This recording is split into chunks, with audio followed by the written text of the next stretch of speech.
បើចង់បាត់មុនត្រឹមតែមួយយប់សូមទស្សនាវីដេអូនេះឲ្យចប់មិនថាកាត់មុនតូចមុនដំបូកឬមុនកប់ទេរូបមន្តនេះនឹងព្យាបាលមុនរបស់បងប្អូនបានលឿនជាងអ្វីដែលបងប្អូនបានគិតអ្វីដែលបងប្អូនត្រូវការមានដូចជាថ្នាំអាស្ពីរីនចំនួន2គ្រាប់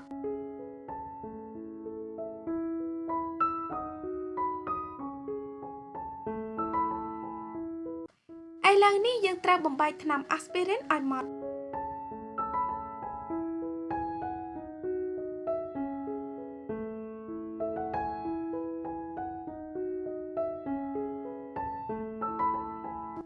បន្ទាប់មកដាក់ទឹកបន្តិចរួចក៏បញ្ចូលគ្នាឲ្យបានសព្វល្អ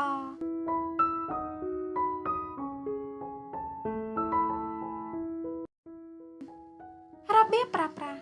ជាដំបូងបងប្អូនត្រូវលាងសម្អាតផ្ទៃមុខឲ្យបានស្អាតជាមុនសិនបន្ទាប់មកសូមលាបថ្នាំអាស្ពីរីននៅលើកន្លែងដែលកើតមុនបងប្អូនអាចលាបលេបពេលយប់រួចលាបថ្នាំអាស្ពីរីនពីលើកន្លែងដែលកើតមុនក៏បានដែរកុំលើកឲ្យឆាប់បាត់មុនឬមិនឲ្យកើតមកទៀតជៀសវាងបរិភោគអាហារណាដែលមានជាតិស្ករខ្ពស់ឬស្ករកែច្នៃផលិតផលទឹកដោះគោសូកូឡានិងអាហារហឹរជៀសវាងញែកមុនឬយកដៃអង្អែលមុនព្រោះវាអាចបង្កឲ្យកើតមុនកាន់តែច្រើនថែមទៀតបន្ទាប់ពីលាបរួចរាល់ហើយសូមទុកចោលរយៈពេល15នាទីឬពេញមួយយប់បងប្អូនអាចប្រើរូបមន្តនេះ1ទៅ2ដងក្នុងមួយថ្ងៃរហូតដល់មុនបាត់ចេញពីផ្ទៃមុខរបស់បងប្អូននេះជាវិធីដែលខ្ញុំប្រើដើម្បីព្យាបាលមុនខ្ទុះឬមុនកប់របស់ខ្ញុំសង្ឃឹមថារូបមន្តនេះអាចជួយបងប្អូនទាំងអស់គ្នាបាន